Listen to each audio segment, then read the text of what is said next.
Bismillahirrahmanirrahim. Assalamualaikum warahmatullahi wabarakatuh. Asyhadu an la ilaha illallah wa asyhadu anna Muhammadar Rasulullah. Mudah-mudahan kita semua berada dalam keadaan sehat walafiat. Amin ya rabbal alamin. Halo semuanya, perkenalkan nama saya Hasanul Fikri. Saya berasal dari jurusan Teknik Elektro, program studi D3 Teknik Listrik dengan nomor BP 1901 03 20 12. Baik, pada video kali ini saya akan mempresentasikan makalah saya yang berjudul Aplikasi Syariah Pernikahan dalam Islam atau Munakad. Baiklah, langsung saja ke videonya. Baiklah, di sini saya akan menjelaskan poin ini yang presentasi tugas saya. Baik, judul saya yaitu Aplikasi Syariah Pernikahan dalam Islam atau Munakad. Pokok pembahasan yang dibahas di sini yaitu yang pertama, pengertian pernikahan dalam Islam atau munakad. Yang kedua, hukum pernikahan dalam Islam. Yang ketiga, rukun-rukun nikah. Yang keempat, tujuan dan hikmah pernikahan. Yang kelima, penyebab putusnya pernikahan. Yang keenam, hak dan kewajiban suami istri. Yang pertama yaitu pengertian dari pernikahan dalam Islam. Pernikahan atau munakad artinya dalam bahasa adalah terkumpul dan menyatu. Menurut istilah lain juga dapat berarti akad nikah atau ijab kabul, yang menghalalkan pergaulan antara laki-laki dan perempuan bukan muhrim sehingga menimbulkan hak dan kewajiban di antara keduanya yang diucapkan oleh kata-kata sesuai peraturan yang diwajibkan oleh Islam. Kata zawad digunakan dalam Al-Quran artinya adalah pasangan yang dalam penggunaannya pula juga dapat diartikan sebagai pernikahan. Allah Subhanahu wa Ta'ala menjadikan manusia itu saling berpasangan, menghalalkan pernikahan dan mengharamkan zina. Menikah merupakan perintah dari Allah seperti dalam Al-Quran yang dijelaskan dalam surah An-Nahl ayat 72, yaitu yang artinya, dan Allah menjadikan bagimu pasangan suami atau istri dari jenis kamu sendiri dan menjadikan anak dan cucu bagimu dari pasanganmu, serta memberi rezeki dari yang baik. Mengapa mereka beriman pada yang batil dan mengingkari nikmat Allah? Yang kedua yaitu hukum dari pernikahan dalam Islam. Hukum dari pernikahan dalam Islam ini terbagi dari 5. Yang pertama yaitu wajib. Hukum nikah wajib dikatakan wajib yaitu hukum nikah dikatakan wajib yaitu menjadi wajib bila seorang telah mampu baik secara fisik maupun finansial. Sedangkan bila ia tidak segera menikah diwajibkan berbuat zina. Hukum pernikahan dibilang sunnah yaitu bila seseorang menginginkan sekali punya anak dan tak mampu menahan diri dari berbuat zina. Yang ketiga, hukum pernikahan dikatakan makruh yaitu hal itu terjadi bila seseorang akan menikah tetapi tidak berniat memiliki anak jika ia mampu menahan diri dari berbuat zina. Padahal apabila ia menikah, ibadah sunnahnya akan terlantar. Yang keempat, hukum pernikahan dikatakan mubah yaitu seseorang yang hendak menikah tetapi mampu menahan nafsunya dari berbuat zina, maka hukum nikahnya adalah mubah. Sementara itu ia belum berniat memiliki anak dan seandainya ia menikah, ibadah yang sunnahnya tidak sampai terlantar. Hukum pernikahan dikatakan haram yaitu apabila ia menikah justru akan merugikan istrinya karena ia tidak mampu memberi nafkah lahir dan batin. Atau jika menikah ia akan menjadi mata pencarian yang diharamkan oleh Allah, padahal sebenarnya ia sudah berniat menikah dan mampu menahan nafsu dari zina. Yang ketiga yaitu rukun-rukun nikah. Rukun-rukun nikah ini yang pertama yaitu adanya pengantin laki-laki dan pengantin perempuan. Dari pengantin laki-laki dan perempuan ini juga memiliki syarat-syarat dalam Islam. Syarat calon suami dan calon istri. Syarat-syarat calon suami yaitu Islam, laki-laki, bukan muhrim dengan istrinya, mengetahui wali yang sebenarnya bagi akad tersebut, bukan dalam ihram haji atau umroh dengan kerelaan sendiri dan bukan paksaan, tidak mempunyai 4 orang istri yang sah dalam satu waktu. Yang ke-7, mengetahui bahwa perempuan yang hendak dinikahi adalah sah dengan istri. Jadi syarat dari calon istri yang pertama yaitu Islam, kedua perempuan yang tertentu, yang ketiga bukan perempuan muhrim dari suami, yang keempat bukan seorang banci. Yang kelima, bukan dalam ihram haji atau umroh. 6, tidak dalam masa idah. 7, bukan di orang lain. Rukun-rukun yang kedua yaitu wali. Yang dikatakan wali adalah orang yang paling dekat dengan si wanita dan orang yang paling berhak untuk menikahkan wanita merdeka itu adalah ayahnya, lalu kakeknya dan seterusnya ke atas. Boleh juga anaknya dan cucunya, kemudian saudara saya ibu, kemudian saudara saya, kemudian paman. Dari wali ini adalah yang pertama Islam, bukan kafir dan murtad. Yang kedua laki dan bukannya perempuan. Ketiga balik, tobat dengan kerelaan sendiri dan bukan paksaan. Yang kelima, bukan dalam ihram atau haji atau umrah. Yang keenam, tidak fasik. Yang ketujuh, tidak secara akal pikiran, tua dan sebagainya. Yang kedelapan, merdeka. Dan tidak ditahan kuasanya daripada membelanjakan hartanya. Nikah yang ketiga itu 2 orang saksi laki-laki. Syarat-syarat saksi dari 2 orang laki-laki ini, yang pertama itu sekurang-kurangnya 2 orang, yang kedua Islam, ketiga berakal, yang keempat balik, yang kelima lelaki, yang keenam memahami kandungan lafaz ijab dan kabul, yang keenam boleh mendengar, melihat dan bercakap, ketujuh adil atau tidak melakukan dosa-dosa besar dan tidak berdosa melakukan dosa-dosa kecil, yang ke-8 merdeka. Rukun-rukun dari yang keempat yaitu mahar. Mahar di sini diistilahkan dengan mas kawin. Mahar yaitu hak seseorang wanita yang harus dibayar oleh laki-laki yang akan menikahinya. Mahar merupakan milik seorang istri, tidak boleh seorang pun mengambilnya, baik ayah maupun yang lain. Jenis mahar ini ada 2, yaitu mahar misil dan mahar mutama. Yang kelima, rukun dari rukun-rukun nikah yaitu ijab dan kabul atau yang dirikan akan nikah. Ijab adalah penyerahan dari pihak pertama, sedangkan kabul adalah penerimaan dari pihak kedua.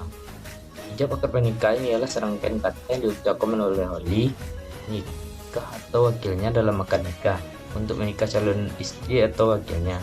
Kabul pernikahan yaitu serangkaian kata yang diucapkan oleh calon suami atau wakilnya dalam akad nikah untuk menerima nikah yang disampaikan oleh wali nikah atau wakilnya. Syarat dari ijab dan kabul yaitu syarat ijabnya pertama, pernikahan nikah hendaklah tepat. Yang kedua, tidak boleh menggunakan perkataan sindiran. Ketiga, diucapkan oleh wali atau wakilnya. Keempat, tidak diikatkan dengan tempo waktu seperti muta'ah. Yang kelima, tidak secara taklid, tiada sebutan prasyarat sewaktu ijab dilafazkan. Syarat dari kabul yaitu yang pertama, ucapan mestilah sesuai dengan ucapan ijab. Kedua, tiada perkataan sindiran. Yang ketiga, dilafazkan oleh calon suami atau wakilnya atau atas sebab tertentu. Yang keempat, tidak diikatkan dengan tempo waktu seperti muta'ah atau seperti nikah kontrak. Yang kelima, tidak secara taklid atau tidak sebutan syarat sewaktu kabul dilafazkan. Yang keenam, menyebut nama calon istri. Yang ketujuh, tidak diselangi dengan perkataan lain. Terusnya yang keempat yaitu tujuan dan hikmah pernikahan dalam Islam. Tujuan pernikahan dalam Islam ini yang pertama yaitu untuk memenuhi tuntutan naluri manusia yang hadisi. Yang kedua, untuk membentengi akhlak yang luhur dan untuk menundukkan pandangan. Yang ketiga itu untuk menegakkan rumah tangga yang islami. Keempat, untuk meningkatkan ibadah kepada Allah. Yang kelima, untuk memperoleh keturunan yang saleh. Seterusnya, hikmah pernikahan dalam Islam ini yaitu yang pertama mampu menjaga kelangsungan hidup manusia dengan jalan berkembang biak dan berketurunan. Yang kedua, mampu menjaga suami istri terjerumus dalam perbuatan nista atau mampu mengekang syahwat serta menahan pandangan dari sesuatu yang diharamkan. Yang ketiga yaitu mampu menenangkan dan menenteramkan jiwa dengan cara duduk-duduk dan mencengkrama dengan pacarnya. Yang keempat, mampu membuat wanita melaksanakan tugasnya sesuai dengan tabiat kewanitaan yang diciptakan. Yang kelima, penyebab putusnya pernikahan. Penyebab putusnya pernikahan ini yang pertama yaitu talak. Menurut bahasa, talak yaitu melepaskan ikatan menurut syarat dan menurut syarat talak membawa maksud melepaskan ikatan perkawinan dengan lafaz dan umpamanya. Yang kedua, penyebab putusnya pernikahan yaitu kuluk. Kuluk ini disebut juga talak kuluk atau talak tebus. Ialah bentuk perceraian atas persetujuan suami istri dengan jatuhnya talak satu dari suami kepada istri dengan tebusan harta atau uang dari pihak istri dengan tebusan harta atau uang dari pihak istri yang menginginkan cerai dengan kuluk itu. Yang ketiga itu sikok. Sikok ini itu berarti perselisihan atau menurut istilah berarti perselisihan suami istri yang diselesaikan dua orang hakam, satu orang dari pihak suami dan satu orang dari pihak istri. Yang keempat, penyebab putus pernikahan itu fasa. Fasa ini adalah merusakkan atau membatalkan. Ia berarti bahwa perkawinan itu diputuskan atau dirusak atas permintaan salah satu pihak oleh hakim pengadilan agama. Yang kelima yaitu taklik talak, yang artinya ialah mengantungkan atau ialah suatu talak yang digantungkan pada suatu hal yang mungkin terjadi yang telah disebutkan dalam suatu perjanjian yang telah diperjanjikan lebih dahulu. Yang keenam, penyebab putusnya pernikahan itu ilah. Artinya itu suami bersumpah untuk tidak mencampuri istrinya. Waktunya tidak ditentukan dalam selama itu istri tidak ditalak ataupun diceraikan. Sehingga kalau keadaan ini berlangsung berlarut-larut, yang menderita adalah pihak istri karena keadaannya terkatung-katung dan tidak berketentuan. Penyebab putusnya pernikahan yang ketujuh yaitu zihar. Zihar itu adalah prosedur talak yang hampir sama dengan ilah. Arti zihar ialah seorang suami yang bersumpah bahwa istrinya itu baginya sama dengan punggung ibunya. Dengan sumpah demikian itu berarti suami telah menceraikan istrinya. Kedelapan, putusnya pernikahan itu li'an. Li'an ialah laknat, yaitu sumpah yang di dalamnya terdapat pernyataan dia menerima laknat Tuhan apabila yang mengucapkan sumpah itu berdusta. Akibatnya ialah putusnya pernikahan antara suami istri untuk selama-lamanya. Yang kesembilan yaitu kematian. Penyebab putusnya pernikahan itu yang terakhir yaitu kematian. Putusnya pernikahan dapat pula disebabkan karena kematian suami atau istri. Dengan kematian salah satu pihak, maka pihak lain berhak waris atas harta peninggalan yang meninggal. Walaupun dengan kematian suami tidak dimungkinkan hubungan mereka disambung lagi, namun bagi istri yang kematian suami tidak boleh segera melaksanakan perkawinan baru dengan laki-laki lain. Si istri harus menunggu masa iddahnya habis yang lamanya 4 bulan 10 hari.